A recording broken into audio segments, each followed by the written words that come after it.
सतगुरु गुरु अर्जुन देव महाराज जी ने संगत जी अज दे मुख वाक दा जो तत्व भाव बख्शिश कीता है, आरंभक तुकां नूं रहाउ दीआं तुकां वजों उचारण कीता है। गुरु जी ने यह बख्शिश कीती कि वाहिगुरु जी नूं भुलिया सदा ही खुआरी पल्ले पैंदी आ, पर सतगुरु कहंदे जे ओदी ओट लैके आसरा लैके ओदी शरण विच रह के जिंदगी नूं भोगीए ते माया धारी जदों मन साडा गलत कमी लग जाता है, भाव कि फिर हर प्रकार का यह मन धोखा खांदा है। गुरु साहब जी कहते वकारां दे हलिया अगे डिगदा है, वो फिर धोखियां तो मनुख बच जाता जिहड़ा ओदी ओट लै लैंदा, नाम दी ओट लै लैंदा। सतगुरु जी ने कहा, महाराज जी कहते जे ये नाम वाले पासे मन आवे ना, बंदगी करन नूं चित ना करे ते सच एवे भावें 100 साल ते भावें हज़ारां साल उम्र भोग लीए, उस उम्र नूं इदां जानो जिवें सप सारी उम्र सतगुरु जी कहंदे रेंगदा रहिंदा धरती ते अपने अंदर सप नूं कहंदे ना दुध भी पिला लो तां भी जहर बन जांदा है। बस साडे अंदर गए पदार्थ वो वकारां रूपी जहर ही पैदा करदे ने। ते फिर गुरु साहब कहंदे 9 खंडां दा राज, एवें नहीं 2-4 सिहाड़ ने कुछ देशां दे मालका नहीं, 9 खंडां दा, 9 खंडां दा राजा होके कोई वाहिगुरु सच्चे पिता दी बंदगी ना करे, मां सच्चे पिता जी कहते वो जन्म आकाश ते चलिया जाता है। सतगुरु नाम कौन जपदे ने, बाणी कौन पढ़दे ने, ते गुरु साहब जी कहते जिन्हां ते वाहिगुरु त्रुट पैण। जदों आपां नाम जपांगे बाणी पढ़ांगे फिर सतगुरु जी कहते ने उन्हां दा आया ये जन्म, उन्हां दा आया ये समा धनता दे जोग है ते वो सुखी जीवन नूं बतीत करदे ने। आओ प्यार दे नाल अज दे भाव दा जो असीं शब्द दा सुनिया उस दे विचार दे नाल जुड़ना करिए। कुछ समा सतगुरु जी दीयां सिफतां बाणी कोलों ज्ञान लैना मन, तू भी सतगुरु दी बाणी तो आसरा लैके ओ जीवन बना जेड़ा जीवन सतगुरु दी बाणी सानू जिउण दी दात बख्शदी है। फतेह बुलाओ, आखो वाहिगुरु जी का खालसा वाहिगुरु जी की फतेह। टोडी महला पंजवा। हर विसरत सदा खुआरी। सतगुरु जी ने इत्थे सदा खुआरी दी गल कीती है। थोड़ी जी आपां दुनियावी उदाहरणां वेख लीए फिर असी गुरबाणी वाले पासे आने। असी ना जिंदगी दे अंदर वेखदे हां ते बाणी 'च उदाहरणां भी आईयां। मात सच्चे पिता कहंदे एक किसान बड़ी मेहनत करदा एक फसल नूं पैदा करन दे लई, ते जदों फसल नूं तैयार हुंदियां पक्कियां वेखदा ते बड़ा उहदे मन 'च उलार आउंदा, चाह आंदा कि मना हुण सच है कि मन पक्की फसल घर आवेगी ते 4 दिन सुख दे निकलणगे। पर गुरु साहब कहंदे पक्की फसल ते जदों मोहले धार मींह पै जे ते अक्सर लोग कहंदे आ फलाणे ने मेहनत बड़ी कीती पर फसल खुआर हो गई उहदी। गुरु साहब कहंदे बहुत मशक्कत तो बाद उहनूं खुआरी पल्ले पई आ। दुनिया दे अंदर आपां कोई काम करन नूं घरों निकलदे आ संगत जी बड़ी आस उम्मीद लैके, एक बार नहीं हज़ारां बार इदां हुंदा जिउंदियां जी। मनुख घरों बड़ी उम्मीद बड़ी आस लैके किसी काम नहीं निकलदा, पर जदों शामां नूं जां कुछ दिन बाद परते ते ओह काम सिरे ना चढ़े ते घर वाले जां सज्जन मित्र कहंदे आ मना काम नूं तां गया सी पर पल्ले कुछ पिया ही नहीं ते इहदे ओह दिन सारे खुआर हो गए। भाव कि जिस काम नूं हत्थ पाया वो सिरे नहीं चढ़िया। सतगुरु सच्चे पिता दी बाणी दे अंदर बड़े सोहणे प्रमाण ते सौखे ढंग नाल सानूं समझाया कि एक बंदे कोल बड़ा संगीत उहनूं आउंदा होवे, महाराज कहंदे बड़े राग उहनूं आउंदे होवन, पर माफ करियो गुरु साहब कहंदे जे उहनूं रब ने आवाज़ ना दित्ती होवे ते उहदे राग धरे धराए रह जांदे आ। हुण एक होर देखो ये दुनियावी उदाहरणां महाराज लैंदे कि एक बड़ा नृतकारी होवे, भाव उन्नू बहुत नचना आंदा होवे, पर सतगुरु जी कहंदे बिना साउंड तो बिना नाद तो बिना धुन तो नच किवें सकदा है। इसे तरह दुनिया दे लोगो जिंदगी दे अंदर बहुत कुछ करियो पर जे वाहिगुरु जी दा सिमरन ना कीता ते ये जरूर समझ लो कि जिंदगी खुआरी च चली जांदी है।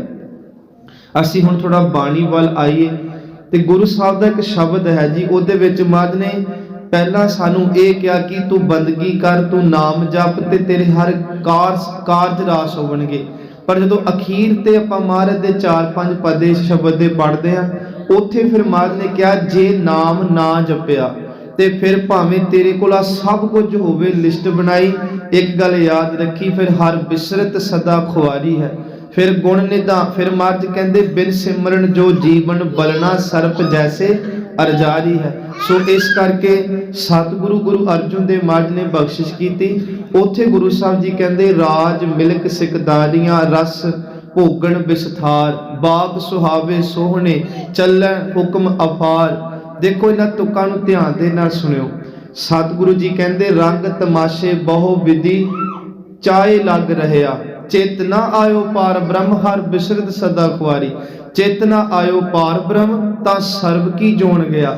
ਹੁਣ ਮਹਾਰਾਜ ਕਹਿੰਦੇ ਅਰਥ ਸੁਣਿਓ, ਰਾਜ ਮਿਲਕ ਸਿਕਦਾਰੀਆਂ, ਕਹਿੰਦੇ ਬੜੀ ਭੂਮੀ ਦਾ ਰਾਜ ਹੋਵੇ, ਬੜੀ ਜ਼ਮੀਨ ਦਾ ਮਾਲਕ ਹੋਵੇ, ਰਾਜ ਮਿਲਕ ਸਿਕਦਾਰੀਆਂ ਰਸ ਭੋਗਣ ਵਿਸਥਾਰ, ਤੇ ਹਰ ਪ੍ਰਕਾਰ ਦਾ ਰਸ ਮਾਣਦਾ ਹੋਵੇ, ਰੱਬ ਨੇ ਇੰਨਾ ਧਨ ਉਹਨੂੰ ਬਖਸ਼ਿਆ ਹੋਵੇ। ਸਤਿਗੁਰੂ ਜੀ ਕਹਿੰਦੇ ਨੇ ਬਾਗ ਸੁਹਾਵੇ ਸੋਹਣੇ ਚੱਲੈ ਹੁਕਮ ਅਪਾਰ। ਪਹਿਲੇ ਸਮਿਆਂ 'ਚ ਨਾ ਜਿਹੜੇ ਵੱਡੇ ਵੱਡੇ ਰਾਜੇ ਹੁੰਦੇ ਸੀ, ਤੁਸੀਂ ਇਤਿਹਾਸ ਵੀ ਸੁਣਦੇ, ਉਹਨਾਂ ਨੇ ਬੜੇ ਬੜੇ ਮਹਿੰਗੇ ਬਾਗ ਲਾਏ ਹੁੰਦੇ ਸੀ, ਬੜੇ ਬੜੇ ਮਹਿੰਗੀ ਕੀਮਤੀ ਬੂਟੇ ਉਹਦੇ ਵਿੱਚ ਲਾਣੇ, ਫਲਾਂ ਦੇ ਤੇ ਆਦਿ, ਉਹਨਾਂ ਵਿੱਚ ਜਾ ਕੇ ਇਹਨਾਂ ਨੇ ਸੈਰ ਸਪਾਟੇ ਕਰਿਆ ਕਰਨੇ। ਗੁਰੂ ਸਾਹਿਬ ਕਹਿੰਦੇ ਬੜੇ ਮਹਿੰਗੇ ਕੀਮਤੀ ਬਾਗ ਲੱਗੇ ਹੋਵਣ ਤੇ ਉਹਨਾਂ ਵੱਲ ਵੇਖ ਕੇ ਆਫਰ ਆਫਰ ਕੇ ਬੰਦਾ ਤੁਰੇ। ਰੰਗ ਤਮਾਸ਼ੇ ਬਹੁ ਵਿਧੀ, ਬੜੇ ਦੁਨੀਆ ਦੇ ਰੰਗ ਤਮਾਸ਼ਿਆਂ ਚੋਜਾਂ ਦੇ ਵਿੱਚ ਪਿਆ ਹੋਵੇ, ਸੱਚ ਐਵੇਂ ਚਾਹੇ ਲੱਗ ਰਹਿਆ, ਉਹਨਾਂ ਦੇ ਚਾਵਾਂ ਵਿੱਚ ਹੀ ਲੱਗਾ ਰਹੇ। ਪਰ ਜੇ ਇੰਨਾ ਕੁਝ ਭੋਗ ਕੇ ਰੱਬ ਚੇਤੇ ਨਹੀਂ ਆਉਂਦਾ, ਮਰਨ ਤੋਂ ਬਾਅਦ ਇਹੋ ਜਿਹੇ ਬੰਦੇ ਕਹਿੰਦੇ ਸੱਪ ਦੀ ਜੂਨੇ ਪੈਂਦੇ ਨੇ। ਵੇਖੋ ਹਰ ਬਿਸਰਤ ਸਦਾ ਖੁਆਰੀ। ਕਿ ਸਤਿਗੁਰੂ ਜੀ ਸੱਚੇ ਪਿਤਾ ਕਹਿੰਦੇ ਚਿਤ ਨਾ ਆਵੇ ਪਾਰ ਬ੍ਰਹਮ ਤਾਂ ਸਰਬ ਕੀ ਜੋਣ ਗਿਆ। ਅਗਲਾ ਬੰਦ ਮਹਾਰਾਜ ਨੇ ਉਚਾਰਿਆ ਜੀ ਇਹ ਸ਼ਬਦ, ਸਤਿਗੁਰੂ ਸ੍ਰੀ ਗੁਰੂ ਅਰਜਨ ਦੇਵ ਮਹਾਰਾਜ ਦਾ। ਗੁਰੂ ਸਾਹਿਬ ਕਹਿੰਦੇ ਬਹੁਤ ਧਨਾੜ ਅਚਾਰ ਬੰਤ ਸੋਭਾ ਨਿਰਮਲ ਰੀਤ, ਮਾਤ ਪਿਤਾ ਸੁਤ ਭਾਈਆ ਸੱਚ ਏਵੇ ਸਾਜਨ ਸੰਗ ਪ੍ਰੀਤ, ਲਸ਼ਕਰ ਤਰਕਸ਼ ਬੰਦ ਬੰਦ ਜੀਉ ਜੀਉ ਸਗਲੀ ਕੀਤ, ਚਿਤ ਨਾ ਆਵੇ ਪਾਰ ਬ੍ਰਹਮ ਤਾਂ ਖੜ ਰਸਾਤਲ ਦੀਪ। ਹੁਣ ਇਹ 3 ਤੁਕਾਂ ਦਾ ਤੁਸੀਂ ਪਾਠ ਸੁਣਿਆ ਤੇ ਇਹਦੇ ਵਿੱਚ ਨਾ ਸਾਡੀਆਂ ਹਰ ਗੱਲਾਂ ਦੇ ਜਵਾਬ ਨੇ। ਅੱਜ ਜਿਨ੍ਹਾਂ ਨੂੰ ਨਾਮ ਜਪਣਾ ਬਾਣੀ ਪੜ੍ਹਨੀ ਚੰਗੀ ਲੱਗਦੀ, ਉਹ ਅੱਗੋਂ ਇਹ ਨਹੀਂ ਕਹਿੰਦੇ ਕਿ ਸਾਡੇ ਮੰਦੇ ਭਾਗ ਨੇ, ਚਲੋ ਸਾਡੇ ਤੇ ਵੀ ਗੁਰੂ ਕਿਰਪਾ ਕਰੇ, ਸਗੋਂ ਇਹ ਕਹਿੰਦੇ ਨੇ ਲਓ ਜੀ ਨਾਮ ਜਪਣ ਨਾਲ ਕੀ ਹੋ ਜਾਏਗਾ, ਚੰਗੇ ਕੰਮ ਕਰਨੇ ਚਾਹੀਦੇ ਆ। ਸਾਨੂੰ ਬਾਣੀ ਨੇ ਵੀ ਇਹ ਗੱਲ ਸਿਖਾਈ। ਹੁਣ ਗੁਰੂ ਸਾਹਿਬ ਜੀ ਕਹਿੰਦੇ ਚੰਗੇ ਕੰਮ ਕਰਨੇ ਮਾੜੇ ਨਹੀਂ, ਪਰ ਜੇ ਚੰਗੇ ਕੰਮ ਕਰਨ ਨਾਲ ਹੀ ਰੱਬ ਦੀ ਪ੍ਰਾਪਤੀ ਤੇ ਦਰਗਾਹ 'ਚ ਸੁਰਖਰੂ ਹੋਣਾ, ਫਿਰ ਤੇ ਚੰਗੇ ਕੰਮ ਦੁਨੀਆ ਬਹੁਤ ਕਰਦੀ ਪਈ ਆ। ਇਸ ਕਰਕੇ ਇਹਨੂੰ ਸੁਣਿਓ, ਬਹੁਤ ਧਨਾੜ। ਧਨਾੜ ਸ਼ਬਦ ਬੜਾ ਸੌਖਾ ਕਿ ਇੱਕ ਬੰਦਾ ਬੜਾ ਧਨਾੜ ਹੋਵੇ, ਬੜਾ ਅਮੀਰ ਜ਼ਿਆਦਾ ਹੋਵੇ। ਬਹੁਤ ਧਨਾੜ ਅਚਾਰ ਬੰਤ, ਤੇ ਅਚਾਰ ਸੰਗਤ ਜੀ ਕਹਿੰਦੇ ਕਿਰਦਾਰ ਨੂੰ, ਤੇ ਅਸੀਂ ਉਹਦੀ ਸ਼ੋਭਾ ਕਰੀਏ ਸੰਸਾਰ 'ਚ। ਗੁਰੂ ਜੀ ਕਹਿੰਦੇ ਕਿ ਉਹ ਬੰਦੇ ਦੀ ਰਹਿਣੀ ਬਹਿਣੀ ਬੜੀ ਪਵਿੱਤਰ ਹੈ, ਬੰਦੇ ਦੀ ਕਹਿ ਲੋ ਕਿ ਵੇਖਣੀ ਬੜੀ ਸਾਫ਼ ਹੈ। ਸਤਿਗੁਰੂ ਜੀ ਕਹਿੰਦੇ ਸ਼ੋਭਾ ਨਿਰਮਲ ਰੀਤ, ਤੇ ਜਿਸ ਚੌਕ 'ਚ ਉਹਦੀ ਗੱਲ ਹੋਵੇ ਕਦੇ ਨਿੰਦਿਆ ਹੋਵੇ ਹੀ ਨਾ ਹੋਵੇ ਉਸਤਤ। ਇਹੋ ਜਿਹੇ ਬੰਦੇ ਬੜੇ ਵਿਰਲੇ ਹੋਣਗੇ, ਨਹੀਂ ਤਾਂ ਇਹ ਧਰਤੀ ਤਾਂ ਦੀ ਇਹਨਾਂ ਨੇ ਪੀਰਾਂ ਪੈਗੰਬਰਾਂ ਨੂੰ ਨਹੀਂ ਬਖਸ਼ਿਆ ਇਸ ਧਰਤੀ ਨੇ। ਗੁਰੂ ਸਾਹਿਬ ਕਹਿੰਦੇ ਬਹੁਤ ਅਮੀਰੀ ਹੋਵੇ, ਚੰਗੀ ਰਹਿਣੀ ਬਹਿਣੀ, ਉੱਚਾ ਕਿਰਦਾਰ ਹੋਵੇ, ਤੇ ਸਾਰੀ ਦੁਨੀਆ ਉਹਦੀ ਸ਼ੋਭਾ ਕਰਦੀ ਹੋਵੇ, ਤੇ ਵੱਡੀ ਗੱਲ ਕਹਿੰਦੇ ਆਪਣੇ ਮਾਂ-ਬਾਪ ਨੂੰ ਪਿਆਰ ਬੜਾ ਕਰਦਾ ਹੋਵੇ। ਵੇਖੋ ਧਿਆਨ ਨਾਲ, ਉਹਦੇ ਆਪਣੇ ਭਰਾਵਾਂ ਨਾਲ, ਨਾਤੀਆਂ ਨਾਲ, ਮਿੱਤਰਾਂ ਨਾਲ, ਸੱਜਣਾ ਨਾਲ ਬੜਾ ਅਸਰ ਰਸੂਖ ਹੋਵੇ। ਪਰ ਗੁਰੂ ਸਾਹਿਬ ਜੀ ਨੇ ਇੱਕ ਗੱਲ ਕਹੀ ਸੰਗਤ ਜੀ, ਕਹਿੰਦੇ ਸਭ ਕੁਝ ਹੋਵੇ, ਤਰਕਸ਼ ਜਿਹੜੇ ਨੇ ਨਾ, ਤਰਕਸ਼ ਬੰਦ ਕਹਿੰਦੇ ਉਹ ਯੋਧੇ ਜਿਹੜੇ ਘੋੜਿਆਂ ਦੀਆਂ ਕਾਠੀਆਂ ਤੇ ਚੜੇ ਰਹਿੰਦੇ ਹੋਣ, ਬੜੇ ਬਾਹੂਬਲੀ ਯੋਧੇ, ਕਹਿੰਦੇ ਵੱਡੇ ਵੱਡੇ ਯੋਧੇ ਨੂੰ ਸਲਾਮਾਂ ਕਰਦੇ ਹੋਵਣ। ਕੇਵਲ ਯੋਧੇ ਨਹੀਂ, ਸਾਰੀ ਦੁਨੀਆ ਹੀ ਉਹਨੂੰ ਜਿਉਂ ਜਿਉਂ ਕਹਿੰਦੀ ਹੋਵੇ, ਭਾਵ ਨਿਉ ਕੇ ਚੱਲੇ। ਲਸ਼ਕਰ ਤਰਕਸ਼ ਬੰਦ ਬੰਦ ਦਾ ਭਾਵੇਂ ਬੰਦਨਾ ਕਰਨੀ, ਤੇ ਜੀਓ ਜੀਓ ਸਗਲੀ ਕੀਤ, ਭਾਵ ਸਾਰੇ ਜੀਓ ਜੀਓ ਕਹਿਣ। ਪਰ ਜੇ ਇੰਨਾ ਸੁੱਖ ਲੈ ਕੇ ਵੀ ਰੱਬ ਦੀ ਭਗਤੀ ਨਹੀਂ, ਇਹੋ ਜਿਹੇ ਬੰਦੇ ਨੂੰ ਮਹਾਰਾਜ ਕਹਿੰਦੇ ਬੰਨ ਕੇ ਧਰਮਰਾਜ ਨਰਕਾਂ 'ਚ ਸੁੱਟ ਦਿੰਦਾ ਹੈ।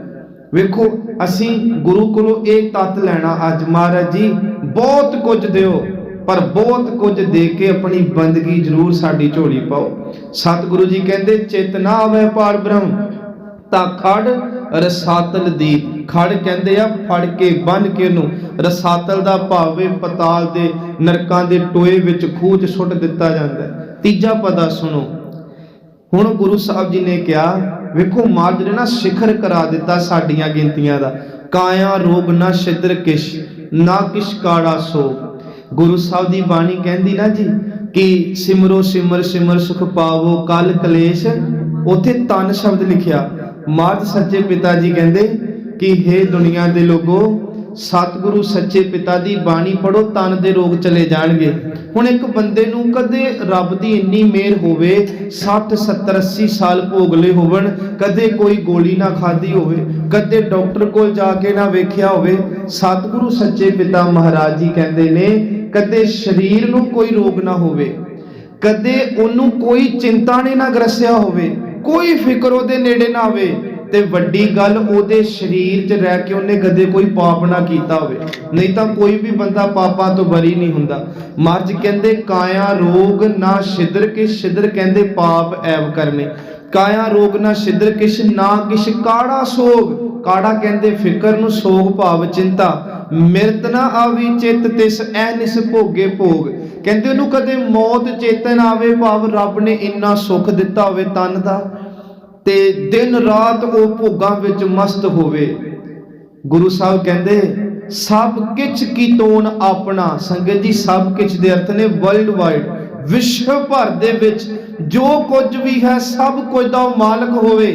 ਅੱਜ ਜਿਵੇਂ ਵੱਡੇ ਵੱਡੇ ਕੌਣਵੇਂ ਅਸੀਂ ਵੇਖਦੇ ਆ ਦੁਨੀਆ ਅੰਦਰ, ਗੁਰੂ ਸਾਹਿਬ ਕਹਿੰਦੇ ਸਭ ਕਿਛ ਕੀ ਤੋਨ ਆਪਣਾ, ਜੀਏ ਨਾ ਸੰਕ ਧਰਿਆ। ਤੇ ਕਦੇ ਸ਼ੰਕਾ ਵੀ ਨਾ ਕਰੇ ਆਪਣੇ ਮੈਨੇਜਰਾਂ ਤੇ ਆਪਣੇ ਐਲਕਾਰਾਂ ਤੇ ਕਿ ਲੋ ਵੀ ਇੰਨੀ ਪ੍ਰੋਪਰਟੀ ਆ, ਕਿਤੇ ਥੱਲੋਂ ਹੜੱਪੀ ਤੇ ਨਹੀਂ ਜਾ ਰਹੇ। ਕਹਿੰਦੇ ਪਰਵਾਹ ਨਾ ਕਰੇ ਕਿ ਕੋਈ ਗੱਲ ਨਹੀਂ, ਕਿੰਨੀ ਕੁ ਖਾ ਜਾਣਗੇ, ਮੈਨੂੰ ਰੱਬ ਨੇ ਦਿੱਤੀ ਬੜੀ। ਪਰ ਗੁਰੂ ਸਾਹਿਬ ਜੀ ਕਹਿੰਦੇ ਇੱਕ ਗੱਲ ਦਾ ਧਿਆਨ ਰੱਖਿਓ, ਸਭ ਕਿਛ ਕੀ ਤੋਣ ਆਪਣਾ, ਜੀਏ ਨਾ ਸੰਕ ਧਰਿਆ, ਚਿੱਤ ਨਾ ਆਇਓ ਪਾਰ ਬ੍ਰਹਮ, ਜਮ ਕੰਕਰ ਵਸ ਭਰਿਆ। ਗੁਰੂ ਸਾਹਿਬ ਕਹਿੰਦੇ ਇੰਨਾ ਕੁਝ ਲੈ ਕੇ ਵੀ ਜੇ ਤੈਨੂੰ ਵਾਹਿਗੁਰੂ ਹੀ ਭੁੱਲਿਆ ਰਿਹਾ ਮਰਨ ਤੱਕ, ਤੇ ਸੱਚ ਇਹ ਵੀ ਤੈਨੂੰ ਜਮਾਂ ਦੀ ਮਾਰ ਤੋਂ ਕੋਈ ਨਹੀਂ ਬਚਾ ਸਕਦਾ। ਮੈਂ ਕੇਵਲ ਇਹ ਸੀ ਕਿ ਅਸੀਂ ਆਪਣੇ ਮਨ ਨੂੰ ਸਮਝਾਉਣਾ, ਨਾ ਕਿ ਸੰਗਤ ਜੀ ਮੈਂ ਤੁਹਾਨੂੰ ਸੁਣਾ ਰਿਹਾ, ਨਹੀਂ, ਸਾਡੇ ਮਨ ਨੂੰ ਅਸੀਂ ਇਹ ਗਿਆਨ ਦੇਣਾ ਕਿ ਪ੍ਰਮਾਤਮਾ ਉਹਨਾਂ ਕੁ ਕਰਵਾ ਲਈ ਜਿੰਨੇ ਕੁ ਨਾਲ ਸਤਿਗੁਰੂ ਤੇਰੇ ਭੈ ਭਾਵਨੀ ਪਿਆਰ 'ਚ ਜੁੜੇ ਰਹੀਏ। ਅਕਸਰ ਮੈਂ ਸਟੇਜ ਤੋਂ ਇੱਕ ਗੱਲ ਕਹਿਣਾ ਹੁੰਦਾ, ਜਦੋਂ ਅਸੀਂ ਪੜ੍ਹਦੇ ਹੁੰਦੇ ਸਾਂ ਨਾ, ਤੁਸੀਂ ਵੀ ਪੜ੍ਹਾਈਆਂ ਕੀਤੀਆਂ, ਤੇ ਜ਼ਰੂਰੀ ਨਹੀਂ ਕਲਾਸ ਦਾ ਹਰ ਬੱਚਾ ਹੀ ਮੋਨੀਟਰ ਹੁੰਦਾ ਸੀ। ਤੇ ਸੱਚ ਜਾਣਿਓ ਇਹ ਮੋਨੀਟਰ ਦਾ ਭਾਵੇਂ ਗੁਰੂ ਦੀ ਗੋਦ ਵਿੱਚ ਬਹਿਣ ਵਾਲੇ ਵਿਰਲੇ ਨੇ ਜਿਹੜੇ ਬ੍ਰਹਮ ਗਿਆਨੀ ਨੇ, ਵਿਰਲੇ ਨੇ ਜਿਨ੍ਹਾਂ ਨੂੰ ਲੋਕ ਸਾਧੂ ਸੰਤ ਕਹਿੰਦੇ ਆ, ਤੇ ਉਹ ਵਿਰਲੇ ਨੇ ਜਿਨ੍ਹਾਂ ਨੇ ਆਪ ਜਪਿਆ ਤੇ ਕੁਲਾਂ ਤਾਰਤੀਆਂ। ਗੁਰੂ ਸਾਹਿਬ ਕਹਿੰਦੇ ਨੇ ਜੇ ਤੂੰ ਇੰਨਾ ਪੜ੍ਹ ਨਹੀਂ ਸਕਦਾ ਕਿ ਤੂੰ ਹੋਰਾਂ ਨੂੰ ਤਾਰਨ ਜੋਗਾ ਹੋਵੇਂ, ਇੰਨਾ ਕੁ ਪੜ੍ਹ ਲੈ ਕਿ ਖੁਦ ਦੀ ਜ਼ਿੰਦਗੀ ਤਰਨ ਜੋਗਾ ਤੂੰ ਕਰ ਲੈ। ਭਾਵ ਕਿ ਉਹਨੇ ਇੱਕ ਜਿਵੇਂ ਮੰਨ ਲਓ 100 ਚੋਂ 33 ਵਾਲਾ ਵੀ ਪਾਸ ਹੁੰਦਾ ਤੇ 100 ਚੋਂ 99 ਵਾਲਾ ਵੀ ਪਾਸ ਹੋ ਰਿਹਾ। ਗੁਰੂ ਸਾਹਿਬ ਕਹਿੰਦੇ ਤੁਰਨਾ ਸਿੱਖੀਏ, ਇਸ ਕਰਕੇ ਕਿ ਹਰ ਬਿਸਰਤ ਸਦਾ ਖੁਆਰੀ। ਮਹਾਰਾਜ ਕਹਿੰਦੇ ਨਹੀਂ ਤਾਂ ਭਾਈ ਖੁਆਰੀ ਪੱਲੇ। ਅੱਗੇ ਅੱਗੇ ਚੱਲੀਏ ਕਿ ਤਾਕੋ ਧੋਖਾ। ਇੱਥੇ ਨਾ ਸੰਗਤ ਜੀ ਧੋਖੇ ਦੇ ਅਰਥ ਵੈਸੇ ਜੇ ਅਸੀਂ ਵਿਆਕਰਨ ਦੇ ਅਨੁਸਾਰ ਵੇਖੀਏ ਤੇ ਮਾਇਆ ਵੱਲੋਂ ਮਿਲਿਆ ਧੋਖਾ। ਮਹਾਰਾਜ ਕਹਿੰਦੇ ਜਦੋਂ ਮਨ ਨੂੰ ਮਾਇਆ ਵਿਆਪ ਜਾਂਦੀ ਨਾ ਜੀ, ਤੇ ਇਹ ਮਨ ਵਿਆਪੀ ਹੋਈ ਮਾਇਆ ਦੇ ਅਸਰ ਹੇਠ ਦੂਜਿਆਂ ਨੂੰ ਵੀ ਧੋਖਾ ਦਿੰਦਾ ਤੇ ਆਪ ਵੀ ਧੋਖੇ 'ਚ ਕਈ ਵਾਰੀ ਆ ਜਾਂਦਾ। ਮੈਂ ਇੱਥੋਂ ਤੱਕ ਇਤਿਹਾਸ ਪੜ੍ਹਿਆ ਕਿ ਬਲਾਕੀ ਦਾਸ ਇੱਕ ਮਸੰਦ ਹੋਇਆ ਗੁਰੂ ਸਾਹਿਬ ਦਾ। ਇਹਦੀ ਮਾਤਾ ਨੇ ਗੁਰੂ ਤੇਗ ਬਹਾਦਰ ਜੀ ਅੱਗੇ ਬੇਨਤੀ ਕਰਕੇ ਇੱਕ ਤਸਵੀਰ ਬਣਾਈ ਸੀ ਮਹਾਰਾਜ ਦੀ। ਬਹੁਤ ਲੰਮੇਰਾ ਇਤਿਹਾਸ ਹੈ। ਬਲਾਕੀ ਦਾਸ ਦਾ ਇਉਂ ਜ਼ਿਕਰ ਆਂਦਾ ਸਾਡੇ ਇਤਿਹਾਸ 'ਚ, ਕੇਵਲ ਪੰਛੀ ਝਾਤ। ਕਹਿੰਦੇ ਮਾਂ ਜੀ ਨੂੰ, ਕਹਿੰਦੇ ਮਾਂ ਜੀ ਮੈਂ ਤੁਹਾਡੇ ਨਾ ਬੱਚੇ ਲਈ, ਗੁਰੂ ਗੋਬਿੰਦ ਸਿੰਘ ਸੱਚੇ ਪਿਤਾ ਲਈ ਨਾ ਇੱਕ ਪਾਲਕੀ ਬਣਾਉਣੀ ਸੋਨੇ ਦੀ। ਹੁਣ ਵੇਖੋ ਇਹਦੇ ਤੱਤ ਨੂੰ ਸਮਝੋ ਸਾਖੀ ਦੇ ਨੂੰ। ਤੇ ਮਾਂ ਜੀ ਕਹਿੰਦੇ ਕੀ ਚਾਹੀਦਾ? ਕਹਿੰਦੇ ਮਾਂ ਜੀ ਇੰਨੇ ਤੋਲੇ ਸੋਨਾ ਦੇ ਦਿਓ, ਮੈਂ ਇੰਨਾ ਤੋਲਾ ਸੋਨਾ ਲਵਾਣਾ ਜੇ। ਸੱਚ ਜਾਣਿਓ ਪਾਲਕੀ ਬਣ ਕੇ ਸੋਨੇ ਦੀ ਤਿਆਰ ਹੋਈ ਤੇ ਸਤਿਗੁਰੂ ਸੱਚੇ ਪਿਤਾ ਜੀ ਦੀ ਹਜ਼ੂਰੀ ਆਈ। ਮਹਾਰਾਜ ਸੱਚੇ ਪਿਤਾ ਨੂੰ ਬਲਾਕੀ ਦਾਸ ਕਹਿੰਦਾ, ਮਹਾਰਾਜ ਜੀ ਬੜੀ ਸ਼ਰਧਾ ਨਾਲ ਤੁਹਾਡੇ ਲਈ ਮੈਂ ਸੋਹਣੀ ਇੱਕ ਪਾਲਕੀ ਚੰਦਨ ਦੀ ਲੱਕੜੀ ਨਾਲ ਸੋਨਾ ਲਾ ਕੇ ਤਿਆਰ ਕੀਤੀ। ਗੁਰੂ ਸਾਹਿਬ ਜੀ ਕਹਿੰਦੇ ਤੇਰੀ ਭੇਟਾ ਪ੍ਰਵਾਨ ਹੈ, ਪਰ ਸਿੰਘੋ ਇਹਦੀ ਪਾਲਕੀ ਨੂੰ ਅੱਗ ਲਾ ਕੇ ਸਾੜ ਦਿਓ। ਤੁਹਾਨੂੰ ਪਤਾ ਸੋਨੇ ਨੂੰ ਅੱਗ ਲਾਈਏ ਤੇ ਸੋਨੇ ਵਿੱਚੋਂ ਮੈਲ, ਉਹਦੀ ਮਿਲਾਵਟ, ਜੋ ਨਕਲੀ ਹੁੰਦਾ ਉਹ ਸਭ ਨਿਕਲ ਜਾਂਦਾ ਤੇ ਜੋ ਅਸਲੀ ਕੈਰਟ ਹੁੰਦਾ ਉਹ ਸੋਨੇ ਦੀ ਧਾਤ ਬਚ ਜਾਂਦੀ। ਬਲਾਕੀ ਦਾਸ ਬੜਾ ਸ਼ਰਮਿੰਦਾ ਵੀ ਹੋਇਆ, ਹੈਰਾਨ ਵੀ ਹੋਇਆ। ਉਹਨੂੰ ਪਤਾ ਸੀ ਮੇਰੀ ਚੋਰੀ ਫੜੀ ਜਾਣੀ ਹੈ। ਇਹਨੇ ਕੀਤਾ ਕਿ ਸ਼ਾਮ ਤੱਕ ਅੱਗ ਬਲਦੀ ਰਹੀ। ਮਹਾਰਾਜ ਕਹਿੰਦੇ ਤੋਲੋ ਇਹਨੂੰ। ਜਦੋਂ ਤੋਲਿਆ ਗਿਆ ਤੇ ਸੰਗਤ ਜੀ ਇਵੇਂ ਮੰਨ ਲਓ ਕਿ ਜਿਵੇਂ 4 ਹਿੱਸੇ ਸੋਨਾ ਦਿੱਤਾ ਹੋਵੇ, 3 ਹਿੱਸੇ ਆਪੇ ਟਕਾਰ ਗਿਆ ਤੇ 1 ਹਿੱਸਾ ਪਾਲਕੀ ਨੂੰ ਲਾਇਆ। ਤੇ ਮਾਂ ਜੀ ਨੂੰ ਕਹਿੰਦੇ, ਮਾਂ ਜੀ ਕਿੰਨਾ ਸੋਨਾ ਦਿੱਤਾ ਸੀ? ਕਹਿੰਦੇ ਇੰਨਾ। ਕਹਿੰਦੇ ਇਹਨੂੰ ਪੁੱਛੋ ਬਾਕੀ ਕਿੱਥੇ ਹੈ। ਜਦੋਂ ਮਨ ਤੇ ਮਾਇਆ ਵਿਆਪੀ, ਇਸ ਮਨ ਰੂਪੀ ਮਾਇਆ ਨੇ ਫਿਰ ਗੁਰੂ ਗੋਬਿੰਦ ਸਿੰਘ ਨੂੰ ਵੀ ਧੋਖੇ ਦੇਣੇ ਸ਼ੁਰੂ ਕਰਤੇ। ਭਾਵ ਕਿ ਅੱਜ ਵੀ ਗੁਰੂ ਗ੍ਰੰਥ ਸਾਹਿਬ ਨੂੰ ਲੋਕ ਧੋਖੇ ਦੇ ਜਾਂਦੇ ਆ। ਸਤਿਗੁਰੂ ਜੀ ਕਹਿੰਦੇ ਇਹ ਤੋਂ ਬਚੀਏ ਕਿਵੇਂ ਹੁਣ? ਮਹਾਰਾਜ ਕਹਿੰਦੇ ਜਾਕੋ ਓਟ ਤੁਹਾਰੀ, ਜਿਹੜੇ ਉਹਦੀ ਓਟ ਲੈ ਲੈਂਦੇ ਨਾ ਜੀ, ਆਸਰਾ ਲੈ ਲੈਂਦੇ, ਸਤਿਗੁਰੂ ਕਹਿੰਦੇ ਉਹਨਾਂ ਨੂੰ ਕੋਈ ਧੋਖਾ ਨਹੀਂ ਦੇ ਸਕਦਾ। ਤੇ ਸੱਚ ਵੇ ਉਹ ਕਿਸੇ ਨੂੰ ਧੋਖਾ ਨਹੀਂ ਦੇ ਸਕਦੇ। ਸਤਿਗੁਰੂ ਸੱਚੇ ਪਿਤਾ ਮਹਾਰਾਜ ਦਾ ਇੱਕ ਬੜਾ ਪਿਆਰਾ ਬਚਨ ਹੈ ਗੁਰੂ ਗ੍ਰੰਥ ਸਾਹਿਬ ਦੀ ਬਾਣੀ ਚ, ਬਾਬਾ ਕਬੀਰ ਜੀ ਦਾ। ਤੇ ਕਬੀਰ ਜੀ ਨੇ ਨਾ ਸੰਗਤ ਜੀ ਇਸ ਸ਼ਬਦ ਦੇ ਵਿੱਚ ਆਸਾ ਰਾਗ ਚ ਇਹ ਚ ਮਾਇਆ ਦੇ ਨਾਲ ਗੱਲ ਕੀਤੀ ਆ ਕਬੀਰ ਜੀ ਨੇ। ਕਿਉਂਕਿ ਜਿਹੜੇ ਭਗਤ ਹੁੰਦੇ ਸਨ ਨਾ ਜੀ, ਉਹ ਤਾਂ ਕੋਇਲਾਂ ਨਾਲ ਵੀ ਗੱਲਾਂ ਕਰ ਜਾਂਦੇ ਨੇ, ਉਹ ਤਾਂ ਵਗਦਿਆਂ ਪਾਣੀਆਂ ਤੇ ਹਵਾਵਾਂ ਨਾਲ ਗੱਲਾਂ ਕਰ ਜਾਂਦੇ ਨੇ। ਕਬੀਰ ਸਾਹਿਬ ਕਹਿੰਦੇ ਨੱਟੀ ਕੋ ਠਨਗਨ ਬਾਡਾ ਡੂ, ਕਿੰਨੇ ਬਵੇਕੀ ਕਾਟੀ ਤੂੰ। ਥੋੜੇ ਅਰਥ ਮਹਿੰਗੇ ਨੇ, ਸੁਣਿਓ। ਕਹਿੰਦੇ ਮਾਇਆ ਕਿਵੇਂ ਨਚਾਉਂਦੀ ਆ ਤੇ ਮਾਇਆ ਨੂੰ ਕਾਬੂ ਕਿਹਨਾਂ ਨੇ ਕੀਤਾ? ਜਾਕੋ ਓਟ ਤੁਹਾਰੀ ਤੇ ਅਸੀਂ ਆਉਣਾ। ਕਹਿੰਦੇ ਨਕਟੀ ਕੋ, ਨਕਟੀ ਕਹਿੰਦੇ ਨੇ ਜਿਹਦੀ ਨੱਕ ਵੱਡੀ ਆ, ਨਿਲਾਜਾ। ਮਾਇਆ ਨੂੰ ਕੋਈ ਸ਼ਰਮ ਨਹੀਂ ਸੰਗਤ ਜੀ। ਮਾਇਆ ਦਾ ਕੰਮ ਕੀ ਹੈ? ਮਾਫ ਕਰਿਓ, ਮਾਇਆ ਦਾ ਕੰਮ ਹੈ ਸਾਡੀ ਜਵਾਨੀ ਨੂੰ ਪੱਬਾਂ ਕਲੱਬਾਂ ਵਿੱਚ ਨਚਾਉਣਾ ਤੇ ਨਸ਼ਿਆਂ ਤੇ ਲਾਉਣਾ। ਕਿਉਂਕਿ ਕਲਯੁਗ ਜਦੋਂ ਬਾਬੇ ਨੂੰ ਮਿਲਦਾ ਰਿਹਾ ਸੀ, ਕਲਯੁਗ 2 ਵਾਰੀ ਮਿਲਿਆ ਜੀ ਬਾਬੇ ਨਾਨਕ ਨੂੰ। ਇੱਕ ਵਾਰੀ ਸੰਗਰੂਰ ਦੀ ਧਰਤੀ ਤੇ ਮਿਲਿਆ ਤੇ ਇੱਕ ਵਾਰੀ ਪੰਜਾਬ ਤੋਂ ਬਾਹਰ ਮਿਲਿਆ। ਤੇ ਜਦੋਂ ਵੀ ਆਉਣਾ ਨਾ ਜੀ ਇਹਨੇ ਇੱਕ ਹੱਥ 'ਚ ਇੰਦਰੀ ਫੜੀ ਹੋਣੀ ਤੇ ਇੱਕ ਹੱਥ 'ਚ ਇਹਨੇ ਜੀਭ ਫੜੀ ਹੋਣੀ, ਲੰਬੀ ਇਹਦੀ ਕਹਿੰਦੇ ਜੀਭ ਹੋਣੀ, ਇਹਦੇ ਬੜੇ ਭੈੜੇ ਲੱਛਣ ਹੋਣੇ। ਤੇ ਜਦੋਂ ਇਹਨੇ ਆਣਾ ਬੜੇ ਤੂਫਾਨ ਹਨੇਰੀਆਂ ਚੜ ਕੇ ਆਇਆ ਕਰਨੀਆਂ। ਮਰਦਾਨੇ ਨੇ ਮਾਰ ਦੀ ਪਿੱਠ ਪਿੱਛੇ ਹੋ ਜਾ ਕਰਨਾ, ਮਾਂ ਜੀ ਇਹ ਕਿਹੜੀ ਬਲਾ ਆ ਗਈ? ਬੰਦਿਆਂ ਤੋਂ ਤਾਂ ਬਚੇ ਇਹ ਤੋਂ ਨਹੀਂ ਬਚਦੇ। ਪਰ ਕਹਿੰਦੇ ਜਦੋਂ ਉਹਨੇ ਗੁਰੂ ਸਾਹਿਬ ਦੇ ਨੇੜੇ ਆਉਣਾ, ਉਹਦੀ ਇੰਦਰੀ ਵੀ ਛੋਟੀ ਹੋਈ ਜਾਣੀ ਤੇ ਉਹਦੀ ਜੀਭਾ ਵੀ ਜਿਹੜੀ ਉਹ ਅੰਦਰ ਵੜੀ ਜਾਣੀ। ਬੜਾ ਸੰਤੋਖੀ ਜਾ ਹੋ ਕੇ ਉਹਨੇ ਆ ਕੇ ਬਹਿਣਾ ਤੇ ਮਹਾਰਾਜ ਨੂੰ ਆ ਕੇ ਉਹਨੇ ਬੇਨਤੀ ਕਰਨੀ, ਤੁਸੀਂ ਕੌਣ? ਤੇ ਗੁਰੂ ਸਾਹਿਬ ਜੀ ਕਹਿੰਦੇ ਤੂੰ ਚੰਗੀ ਤਰ੍ਹਾਂ ਜਾਣਦਾ, ਤੂੰ ਕੌਣ? ਕਹਿੰਦਾ ਮੈਂ ਕਲਯੁਗ ਆ ਤੇ ਮੇਰਾ ਰਾਜ ਚੱਲਦਾ ਇਸ ਧਰਤੀ ਤੇ। ਮੈਂ ਜਿਹਨੂੰ ਚਾਹਾਂ ਉਹਨੂੰ ਵੱਡੇ ਤੋਂ ਵੱਡਾ ਪਾਪੀ ਬਣਾਦਾ, ਜਿਹਨੂੰ ਚਾਹਾਂ ਉਹਨੂੰ ਮੈਂ ਰੋਲ ਕੇ ਰੱਖਦਾ ਧਰਮ ਪੱਖੋਂ। ਮੇਰਾ ਰਾਜ ਚੱਲਦਾ। ਵੱਡੇ ਰਿਸ਼ੀ ਮੁਨੀ ਦੇਵੀ ਮੈਂ ਛੱਡੇ ਨਹੀਂ, ਸਭ ਨੂੰ ਸਲਾਵੇ ਚ ਲਿਆ। ਗੁਰੂ ਸਾਹਿਬ ਸੱਚੇ ਪਿਤਾ ਮਹਾਰਾਜ ਰਤਨ ਸਿੰਘ ਭੰਗੂ ਨੇ ਇੱਕ ਗੱਲ ਕਹੀ, ਕਹਿੰਦੇ ਕਲਯੁਗ ਦੀ ਤੇ ਬਾਬੇ ਨਾਨਕ ਦਾ ਜੰਗ ਚੱਲਦਾ ਪਿਆ ਦੁਨੀਆ ਦੇ ਲੋਗੋ। ਜਿਹੜੇ ਰੱਬ ਨਾਲ ਜੁੜ ਕੇ ਧੁਰ ਕੀ ਬਾਣੀ ਪੜਨਗੇ ਉਹ ਕਲਯੁਗ ਦੇ ਰਾਜ ਵਿਜੈ ਹੋ ਕੇ ਜਾਣਗੇ। ਜਿਹੜੇ ਗੁਰੂ ਨੂੰ ਪਿੱਠ ਦੇ ਕੇ ਜ਼ਿੰਦਗੀ ਭੋਗਣਗੇ ਕਲਯੁਗ ਦੇ ਵਿੱਚ ਆ ਕੇ ਉਹ ਪਾਪ ਕੰਮ ਕਰਨਗੇ, ਕਿਉਂਕਿ ਇਹਦਾ ਕੰਮ ਹੀ ਪੁੱਠੇ ਕੰਮ ਕਰਾਉਣਾ ਹੈ। ਸਤਿਗੁਰੂ ਸੱਚੇ ਪਿਤਾ ਜੀ ਨੇ ਇਹਨੂੰ ਮਹਾਰਾਜ ਸੱਚੇ ਪਿਤਾ ਕਹਿੰਦੇ ਗੱਲ ਸੁਣ, ਜਿੱਥੇ ਮੇਰੇ ਬਾਣੀ ਪੜਨ ਵਾਲੇ ਹੋਵਣ ਨਾ ਉੱਥੇ ਨਾ ਜਾਈ। ਮਹਾਰਾਜ ਨੇ ਤਾੜਨਾ ਕੀਤੀ, ਕਹਿੰਦੇ ਤੂੰ ਚਲਾ ਆਪਣਾ ਰਾਜ। ਜਿੰਨੇ ਡੰਮੀ ਪਖੰਡੀ ਨੇ, ਮਾਇਆ ਧਾਰੀ ਨੇ, ਨਸ਼ੇੜੀ ਨੇ, ਉਹਨਾਂ ਵੱਲ ਆਪਣਾ ਕਹਿਰ ਗੁਜ਼ਾਰ, ਪਰ ਜਿੱਥੇ ਮੇਰਾ ਸਿੱਖ ਬਾਣੀ ਪੜੇ ਉੱਥੇ ਨਾ ਜਾਈ। ਕਹਿੰਦਾ ਮਹਾਰਾਜ ਜੀ ਥੋੜਾ ਜਿਹਾ ਤੇ ਮੈਨੂੰ ਦੇ ਦਿਓ ਸਮਾਂ। ਗੁਰੂ ਸਾਹਿਬ ਕਹਿੰਦੇ ਚੱਲ ਠੀਕ ਹੈ, ਦੀਵਾਨਾਂ ਦੀ ਸਮਾਪਤੀ ਹੋ ਜਾ ਕਰੇਗੀ ਫਿਰ ਚੱਲ ਜਾਇਆ ਕਰੀ। ਤੇ ਜਿੰਨੀਆਂ ਪੱਗਾਂ ਭੋਗ ਤੋਂ ਬਾਅਦ ਲਾਦੀਆਂ ਨੇ ਨਾ ਸਾਡੀਆਂ, ਕਦੇ ਕਥਾ ਜਾਂ ਕੀਰਤਨ ਚ ਨਹੀਂ ਲੱਥੀਆਂ। ਇਹ ਵੀ ਸੁਭਾਵਿਕ ਹੀ ਸੀ, ਸੱਚ ਜਾਣਿਓ। ਸੱਚੇ ਪਿਤਾ ਮਹਾਰਾਜ ਜੀ ਕਹਿ ਰਹੇ ਨੇ ਅੱਜ ਹੁਣੇ ਜਿਹੜੀ ਮੈਂ ਬੇਨਤੀ ਕੀਤੀ, ਨਕਟੀ ਕੋ ਠਨਗਣ ਵਾਡਾ ਡੂ, ਵਾਡਾ ਕਹਿੰਦੇ ਵਾਜਾ।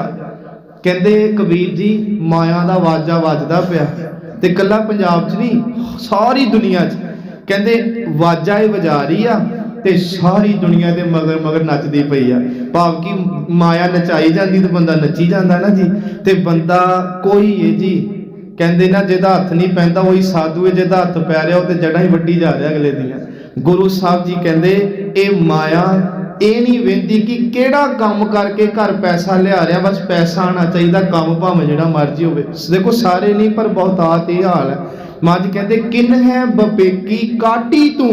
ਬਵੇਕੀ ਦਾ ਭਾਵ ਕੋਈ ਸਿਆਣਾ, ਕੋਈ ਗੁਰਮੁਖ, ਕੋਈ ਰੱਬ ਦਾ ਪਿਆਰਾ ਜਿਹੜਾ ਵਿਵੇਕ ਬੁੱਧ ਲੈ ਕੇ ਤੇਰੀਆਂ ਜੜ੍ਹਾਂ ਨੂੰ ਵੱਢ ਦਿੰਦਾ ਹੈ। ਵੇਖੋ ਇਹ ਬਾਣੀ ਵਿੱਚ ਮਾਇਆ ਨੇ ਆਪਣਾ ਪੱਖ ਰੱਖਿਆ ਜੀ।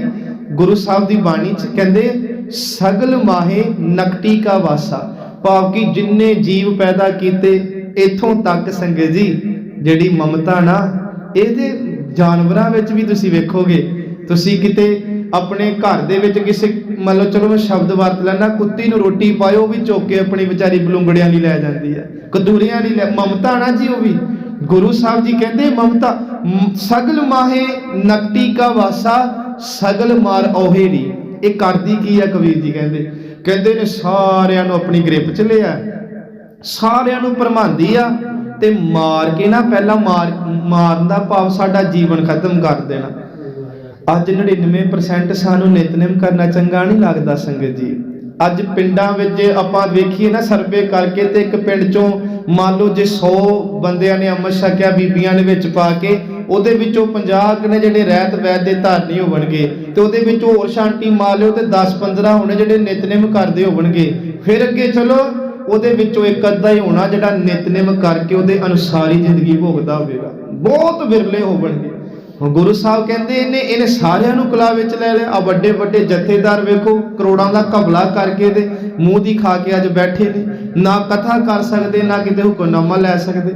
ਗੁਰੂ ਸਾਹਿਬ ਜੀ ਕਹਿੰਦੇ ਸਗਲ ਮਾਰ ਔਹੇਰੀ, ਕਹਿੰਦੇ ਪਹਿਲਾਂ ਮਾਰ ਦਿੰਦੀ ਆ ਤੇ ਮਾਰ ਕੇ ਨਾ ਫਿਰ ਟੋ ਕੇ ਵੇਖਦੀ ਕੋਸ਼ਿਸ਼, ਜਾਂ ਬਸਤੀ ਨਹੀਂ ਗਿਆ ਇਹਦਾ, ਜਿਹੜਾ ਵੀ ਬਚਿਆ ਉਹਨੂੰ ਹੋਰ ਸਲਾਹ ਵਿੱਚ ਲੈ। ਤੇ ਇਸੇ ਕਰਕੇ ਬਾਬਾ ਕਬੀਰ ਨੇ ਕਿਹਾ ਨਾ, ਕਬੀਰ ਸਾਹਿਬ ਕਹਿੰਦੇ ਨੇ ਨਾਕੋ ਕਾਟੀ ਕਾਨੋ ਕਾਟੀ ਕਾਟ ਕੂਟ ਕੇ ਡਾਰੀ, ਕਹੋ ਕਬੀਰ ਸੰਤਨ ਕੀ ਵੈਰਨ ਤੀਰ ਲੋਕ ਕੀ ਪਿਆਰੀ। ਕਹਿੰਦੇ ਮਹਾਂਪੁਰਖਾਂ ਨੇ ਦੀ ਨੱਕ ਵੀ ਵੜਤੀ, ਇਹਦੇ ਸੱਚ ਐਵੇਂ ਕੰਨ ਵੀ ਵੜਦੇ ਤੇ ਉਨੀ ਕੀ ਵਰਤੀ ਜਿੰਨੀ ਕੁ ਲੋੜ ਸੀ, ਨਹੀਂ ਤਾਂ ਮਰਜ ਕਹਿੰਦੇ ਇਹ ਸਾਰੇ ਸੰਸਾਰ ਦੀ ਪਿਆਰੀ ਆ। ਹੁਣ ਇੱਥੇ ਵੀ ਮਰਜ ਨੇ ਗੱਲ ਕਹੀ, ਤਾਕੋ ਧੋਖਾ ਕਹਾਂ ਵਿਆਪਿਆ। ਉਹਨਾਂ ਭਗਤਾਂ ਗੁਰਮੁਖਾਂ ਨੂੰ ਧੋਖਾ ਨਹੀਂ ਵਿਆਪਦਾ ਜੀ, ਜਾ ਕੋਟ ਤੁਹਾਰੀ, ਜੋ ਦੀ ਕੋਟ ਆਸਰੇ ਨਾਲ ਜਿਉਂਦੇ ਨੇ ਰਹਾਓ। ਬਿਨ ਸਿਮਰਨ ਜੋ ਜੀਵਨ ਬਲਨਾ। ਬਲਨਾ ਦੇ ਅਰਥ ਨਾ ਦੋ ਕੀਤੇ ਨੇ ਵਿਦਵਾਨਾਂ ਨੇ। ਇੱਕ ਬਲਨਾ ਦੇ ਅਰਥ ਹੁੰਦੇ ਨੇ ਕਿ ਆਰਬਲਾ ਬਤੀਤ ਹੋਣੀ, ਕਿ ਜਿਹੜੀ ਵਾਹਿਗੁਰੂ ਜੀ ਦੇ ਨਾਮ ਤੋਂ ਬਿਨਾਂ ਜ਼ਿੰਦਗੀ ਬਤੀਤ ਹੁੰਦੀ ਆ, ਉਹਦੀ ਤੁਲਨਾ ਕਿਹਦੇ ਨਾਲ ਕੀਤੀ? ਸਰਪ ਜੈਸੇ ਅਰਜਾਰੀ, ਸੱਪ ਦੀ ਆਰਜਾ ਦੇ ਨਾਲ। ਦੂਜਾ ਬਲਨਾ ਦੇ ਅਰਥ ਕੀਤੇ ਕਿ ਜਿਵੇਂ ਸੱਪ ਅੰਦਰ ਜ਼ਹਿਰ ਰਹਿਣ ਕਰਕੇ ਨਾ ਸੰਗਤ ਜੀ, ਮਹਾਰਾਜ ਸੱਚੇ ਪਿਤਾ ਜੀ ਕਹਿੰਦੇ ਉਹ ਤੜਪਦਾ ਰਹਿੰਦਾ, ਸੜਦਾ ਰਹਿੰਦਾ ਅੰਦਰੋਂ ਅੰਦਰ ਹੀ। ਇਸੇ ਤਰ੍ਹਾਂ ਗੁਰੂ ਸਾਹਿਬ ਕਹਿੰਦੇ ਜਿਨ੍ਹਾਂ ਨੂੰ ਵਾਹਿਗੁਰੂ ਭੁੱਲ ਜੇ, ਉਹਨਾਂ ਦੇ ਸਾਰੇ ਗਏ ਪਦਾਰਥ ਹਿਰਦੇ ਵਿੱਚ ਜ਼ਹਿਰ ਬਣ ਜਾਂਦੇ ਆ। ਕਹਿੰਦੇ ਸੱਪ ਨੂੰ ਵੀ ਜਦੋਂ ਜ਼ਹਿਰ ਬਹੁਤਾ ਤੜਪਾਵੇ ਨਾ, ਤੇ ਉਹ ਚੰਦਨ ਦੇ ਰੁੱਖਾਂ ਨੂੰ ਜਾ ਜੱਫੇ ਮਾਰਦਾ ਕਿ ਹੁਣ ਮੈਨੂੰ ਤੂੰ ਠੰਡ ਪਾ। ਕਹਿੰਦੇ ਉਹ ਦੁਨੀਆ ਦੇ ਲੋਕੋ, ਸੱਪ ਨੂੰ ਵੀ ਪਤਾ ਲੱਗ ਗਿਆ ਮੇਰੇ 'ਚ ਜ਼ਹਿਰ ਬੜਾ ਤੇ ਮੇਰੇ ਤੇ ਹੀ ਹੁਣ ਹਾਵੀ ਹੁੰਦਾ, ਮੈਂ ਚੰਦਨ ਨੂੰ ਜਾ ਕੇ ਕਲਾਵੇ ਮਾਰਦਾ। ਕਹਿੰਦੇ ਆਓ ਗੁਰੂ ਚੰਦਨ ਹੈ ਭਾਈ, ਤੇ ਗੁਰੂ ਰੂਪੀ ਚੰਦਨ ਕੋ ਆ ਕੇ ਮਨ ਨੂੰ ਸ਼ਾਂਤ ਕਰਕੇ ਸੱਚ ਹੈ ਨਾਮ ਦੀ ਦਾਤ ਲਈਏ। ਸਤਿਗੁਰੂ ਜੀ ਅਖੀਰ ਤੇ ਕਹਿੰਦੇ ਨਵ ਖੰਡਨ ਕੋ, 9 ਖੰਡਾਂ ਦਾ ਰਾਜ ਹੋਵੇ, ਰਾਜ ਕਮਾਵੇ ਅੰਤ ਚਲੇ ਗੋ ਹਾਰੀ। ਪਰ ਤਾਂ ਵੀ ਸੰਗਤ ਜੀ ਜ਼ਿੰਦਗੀ ਹਾਰ ਕੇ ਮਨੁੱਖ ਚਲੇ ਜਾਂਦੇ। ਇੱਕ ਪੌੜੀ ਦਾ ਪਾਠ ਪੜੋ ਸੌਖਾ ਨਾਲ। ਗੁਰੂ ਸਾਹਿਬ ਕਹਿੰਦੇ ਜੇ ਜੁਗ ਚਾਰੇ ਨਵ ਖੰਡਨ ਕੋ ਰਾਜ ਕਮਾਵੇ, ਜੇ ਜੁਗ ਚਾਰੇ ਆਰਜਾ ਹੋਰ ਦਸੂਣੀ ਹੋਏ। ਨਵਾਂ ਖੰਡਾਂ ਵਿੱਚ ਜਾਣੀਏ ਨਾਲ ਚਲੇ, ਚੰਗਾ ਨਾਉ ਰਖਾਏ ਕਹਿ ਜਸ ਕੀਰਤ ਜਗ ਲੈ। ਜੇ ਤਿਸ ਦਾ ਭਾਵ ਉਹ ਪਰਮਾਤਮਾ